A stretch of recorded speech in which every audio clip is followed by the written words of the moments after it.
देश का विभाजन हुआ था। उस दिन को विभाजन विभीषिका स्मृति दिवस के रूप में हम सब मनाते हैं। दादाजी, ये विभाजन विभीषिका क्या है? દેશભરમાં આજે તારીખ 14 ઓગસ્ટના રોજ વિભાજન વિભીષિકા સ્મૃતિ દિવસ મનાવવામાં આવી રહ્યો છે। આજે રાષ્ટ્ર 1947ના વિભાજન દરમિયાન પોતાનો જીવ ગુમાવનાર અને અસહ્ય વેદના સહન કરનારા તમામ લોકોને શ્રદ્ધાંજલિ આપી રહ્યું છે। ત્યારે વિભાજન વિભીષિકા સ્મૃતિ દિવસ નિમિત્તે ભરૂચની જેપી કોલેજના ઓડિટોરિયમ ખાતે વિશેષ કાર્યક્રમનું આયોજન કરવામાં આવ્યું હતું, જેમાં આ દિવસ ભાવિ પેઢીઓને પાર્ટીશન દરમિયાન લોકોએ સહન કરેલી પીડા અને વેદનાને યાદ અપાવવા ડોક્યુમેન્ટરી દર્શાવવામાં આવી હતી। આ સાથે જ વિદ્યાર્થીઓ દ્વારા નાટક પણ રજૂ કરવામાં આવ્યું હતું।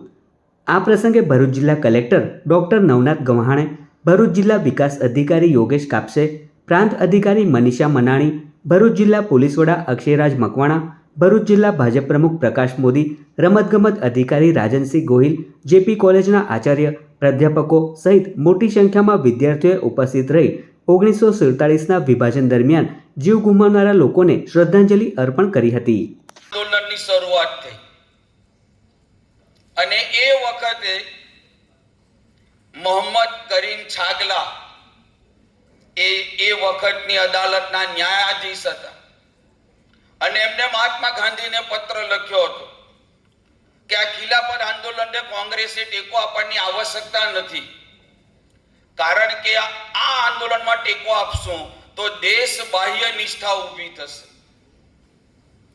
પરંતુ એ વખતે નેતૃત્વને એવું લાગતું હતું કે આવું કરવાથી હિન્દુ મુસ્લિમ એકતા સાધી શકાશે, તો વાસ્તવમાં હિન્દુ મુસ્લિમ એકતા સાધવા માટેના જે પ્રયાસ છે એ એક તરફી નહીં હોવા જોઈએ। મારું લગ્ન થાય તો બંને પક્ષની સંમતિ હોવી જોઈએ, હું કોઈને પ્રેમ કરું તો બંને પક્ષની સંમતિ હોવી જોઈએ। એક તરફી પ્રેમમાં હંમેશા નુકસાન થાય છે।